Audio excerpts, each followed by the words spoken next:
ఇటీవల నిర్వహించిన తెలంగాణ మరియు ఆంధ్రప్రదేశ్ టెట్ పరీక్షలో ఎవరైతే కాన్సెప్ట్ బేస్డ్ సైకాలజీ మరియు పెడగాజీ చదివారో వారు ఎక్కువ మార్కులు సాధించారు. ఎవరైతే బట్టి పద్ధతిలో లైన్ టు లైన్ అవగాహన లేకుండా ఈ సైకాలజీ పెడగాజీ నేర్చుకున్నారో వారు తక్కువ మార్కులు సాధించారు. ఎడ్యుకేషనల్ సైకాలజీలో ఒక కాన్సెప్ట్ కాన్ఫ్లిక్ట్స్. ఇటువంటి కాన్సెప్ట్స్ దాదాపుగా ఒక 500కు పైగా ఉంటాయి. ఇవి ఉదాహరణ పూర్వకంగా అర్థవంతంగా నేర్చుకుంటే సైకాలజీ పెడగాజీ సులభంగా అర్థమవుతుంది. అంతేగాని ఏదో ఒక పీడిఎఫ్ బుక్ దగ్గర పెట్టుకొని లైన్ టు లైన్ బట్టి పద్ధతిలో ఒక 10th క్లాస్ ఇంటర్ స్టూడెంట్ మాదిరి చదువుకుంటే ఈ పోటీ పరీక్షల్లో మనం విజయం సాధించలేము. డియర్ ఫ్రెండ్స్, కాన్ఫ్లిక్ట్ ను సంఘర్షణ అంటారు.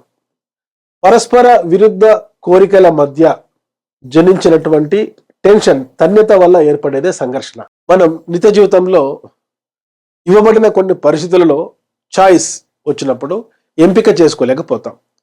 సో ఇచ్చిన అంశాలను ఏదో ఒకటి ఎంపిక చేసుకునేటప్పుడు ఒక టెన్షన్ ఏర్పడుతుంది. ఆ టెన్షన్ వల్ల ఒక బాధాకరమైనటువంటి ఉద్వేగ పరిస్థితి ఏర్పడుతుంది. ఆ బాధాకరమైన ఉద్వేగ పరిస్థితినే సంఘర్షణ అంటాం. ఈ సంఘర్షణను గెస్టాల్ట్ వాదులలో ఒకరైనటువంటి కర్ట్ లెవిన్ 4 రకాలుగా పేర్కొన్నారు.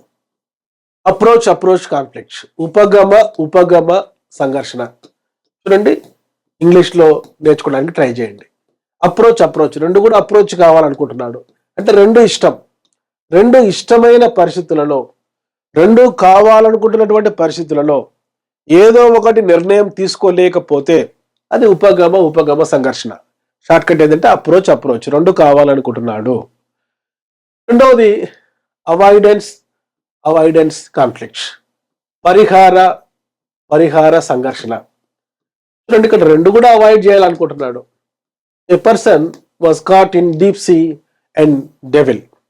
ఇక్కడ 2 నెగటివ్ సిచ్యువేషన్స్ లో ఉన్నాడు. ఒక వ్యక్తి దూర ప్రాంతానికి బదిలీ అయ్యాడు, బదిలీ కావడం ఇష్టం లేదు, బదిలీ కాకపోతే రాజీనామా చేయాలి, రాజీనామా చేయడం కూడా ఇష్టం లేదు. కనుక 2 ఇష్టం లేని పరిస్థితులలో ఏదో ఒకటి ఎంపిక చేసుకోవలసి వచ్చినప్పుడు వ్యక్తి ఎదుర్కొనే సంఘర్షణ పరిహార సంఘర్షణ. ఈ 2 పరస్పర విరుద్ధమైనవి. ఇది 2 ఇష్టమైన విషయాల మధ్య. ఎంపీసీ ఇష్టమే, బైపీసీ ఇష్టమే. ఈ 2లలో కూడా సెలెక్ట్ చేసుకోవాలి.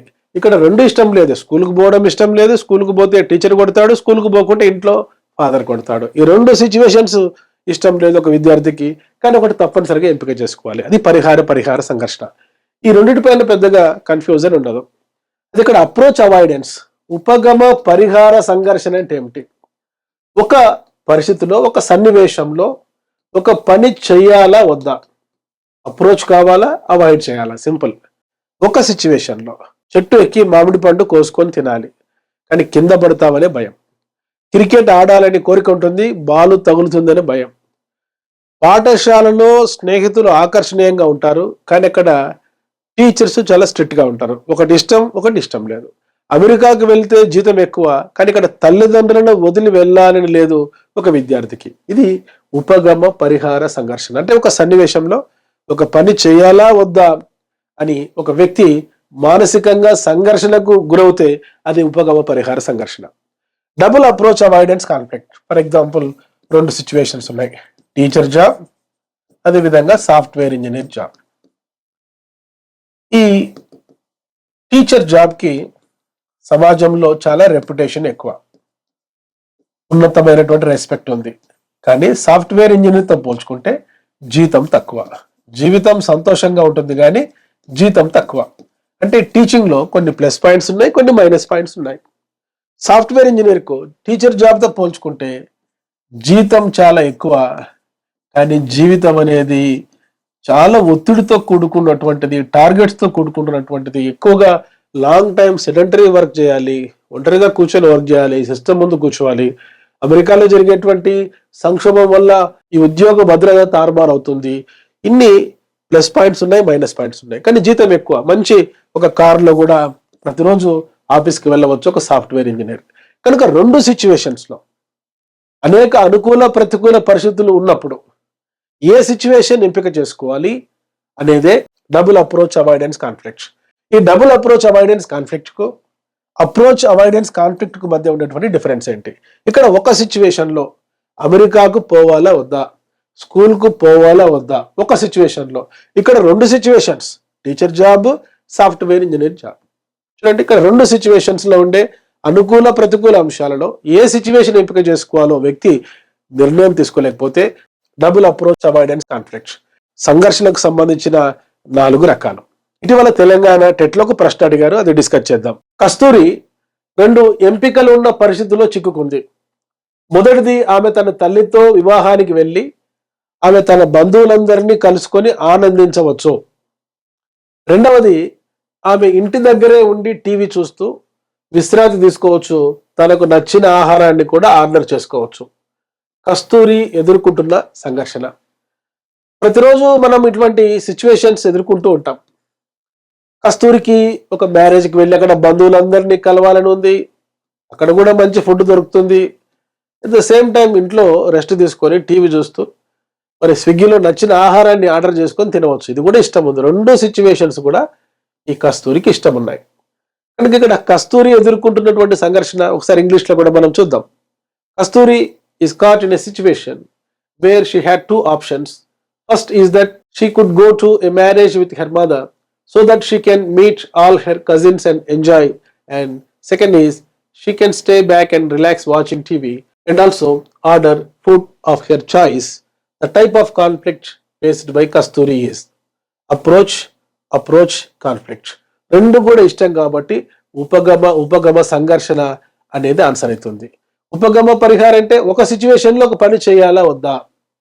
పరిహారం అంటే మరి 2 ఇష్టం లేని పరిస్థితుల మధ్య ఎంపిక చేసుకోవాల్సి వచ్చినప్పుడు ఏర్పడేదే అవాయిడెన్స్ కాన్ఫ్లిక్ట్. మరి 2 సిచ్యువేషన్స్లో ఏ సిచ్యువేషన్ బి సిచ్యువేషన్లో అనేక అనుకూల ప్రతికూల అంశాలు ఉంటే ఏ సిచ్యువేషన్ ఎంపిక చేసుకోవాలో వ్యక్తి నిర్ణయం చేసుకోలేనప్పుడు ఎదుర్కొనే సంఘర్షణ డబుల్ అప్రోచ్ అవాయిడెన్స్ కాన్ఫ్లిక్ట్. చూడండి, మీరు 5 to 10 minutes లో సంఘర్షణ కాన్ఫ్లిక్ట్ అనే కాన్సెప్ట్ నేర్చుకున్నారు. అందులో ఉండే 4 రకాలు ఉదాహరణ పూర్వకంగా నేర్చుకున్నారు. ఈ విధంగా సైకాలజీ నేర్చుకోవాలి, పెడగాజీ నేర్చుకోవాలి. అప్పుడే ఇటువంటి అప్లికేషన్ బిట్స్కి మనం ఆన్సర్ చేయగలుగుతాం. ఈ 1:100 కాంపిటీషన్లో డిఎస్సిలో కానీ డిప్యూటీఓ ఎగ్జామ్లో కానీ హెచ్డబ్ల్యూ ఎగ్జామ్లో కానీ ఎడ్యుకేషన్ రిలేటెడ్ ఏ పరీక్షలైనా మంచి మార్కులు సాధించి ఆత్మవిశ్వాసంతో మనం జాబ్ సాధిస్తాం. డియర్ స్టూడెంట్స్, ఇటువంటి కాన్సెప్ట్ బేస్డ్ టీచింగ్ కోసం ఎగ్జాంపుల్ టు కాన్సెప్ట్ అనే మ్యాక్సిమం ఆఫ్ టీచింగ్ ఫాలో అయ్యేటువంటి టీచింగ్ కోసం వెంటనే ఎమిలీ అకాడమీ అనే మా మొబైల్ యాప్ ఇన్స్టాల్ చేసుకోండి. ఇందులో తెలుగు మీడియం విద్యార్థుల కోసం, ఇంగ్లీష్ మీడియం విద్యార్థుల కోసం perspectives in educational psychology, pedagogy, Telugu మీడియంలో ఇంగ్లీష్ మీడియంలో టాపిక్ వైజ్గా ఇటువంటి టీచింగ్తో డిజిటల్ వీడియో క్లాసెస్, టాపిక్ వైజ్గా test series, previous questions analysis చేయడం జరిగింది. మీ ఇంటి దగ్గర నుండి మీ మొబైల్ ఫోన్ చూస్తూ ఈ క్లాసెస్ వింటూ అద్భుతంగా ఒక్కరోజున డిఎడ్ కాలేజీకి పోకపోయినా ఈ education psychology, perspectives education, pedagogy అద్భుతంగా నా క్లాసెస్ వింటూ మీరు నేర్చుకోవచ్చు. అదేవిధంగా మరి DSC, deputy EO, HWO education related examination పోలినటువంటి టాపిక్ వైజ్ టెస్ట్ సిరీస్ ప్రతి సబ్జెక్టులు నేను ఇవ్వడం జరిగింది. సో ఈ క్లాసెస్ వింటూ నోట్స్ రాసుకుంటూ ఆ నోట్స్ చదివి నేను ఇచ్చిన బిట్స్ ప్రాక్టీస్ చేస్తే వేరే మెటీరియల్ అవసరం లేదు, వేరే క్లాసెస్ అవసరం లేదు. మీ ఇంటి దగ్గర నుంచే మీ మొబైల్ ఫోన్ చూస్తూ అద్భుతంగా డిఎస్సికి, డిప్యూటీఓ ఎగ్జామ్కు మీరు ప్రిపేర్ కావచ్చు, విజయం సాధించవచ్చు. అదేవిధంగా ఈ వీడియో మీకు నచ్చితే తప్పనిసరిగా లైక్ చేయండి, మీ విలువైన కామెంట్ చేయండి, మీ ఫ్రెండ్స్కి ఈ విషయం షేర్ చేయండి. మంచి కంటెంట్ నాలెడ్జ్ కోసం గతంలో నేను అప్లోడ్ చేసినటువంటి వీడియోస్, షార్ట్స్ మీరు చూడండి. డాక్టర్ మోసెస్ ఎమిలీ అకాడమీ మా యూట్యూబ్ ఛానల్ని మీరు సబ్స్క్రైబ్ చేసుకోండి. మరి ఇప్పటి నుంచే ఒక చక్కటి ప్లాన్తో educational psychology, pedagogy, perspectives in education, GK, current affairs మరియు కంటెంట్ కష్టపడి చదవకుండా ఇష్టపడి చదివితే, ఒక బలమైన లక్ష్యం ఉంటే, ఆ లక్ష్య సాధనకు ఒక ప్లాన్ ఉంటే, ఆ ప్లాన్ను ఆచరించగలిగితే, ఆచరించడంలో టైం మేనేజ్మెంట్ ఫాలో కాగలిగితే, ఆ టైం మేనేజ్మెంట్ ఫాలో కావడంలో ఎమోషనల్ ఇంటెలిజెన్స్ చూపగలిగితే మీరు డిఎస్ఏ కాదు యూపీపీఎస్సీలో ఐఏఎస్, ఐపీఎస్ కూడా సాధిస్తారు. ఈ కొత్త సంవత్సరం మీరు విజయం సాధించాలని కోరుకుంటూ మీ doctor Moses Emily Academy, Hyderabad.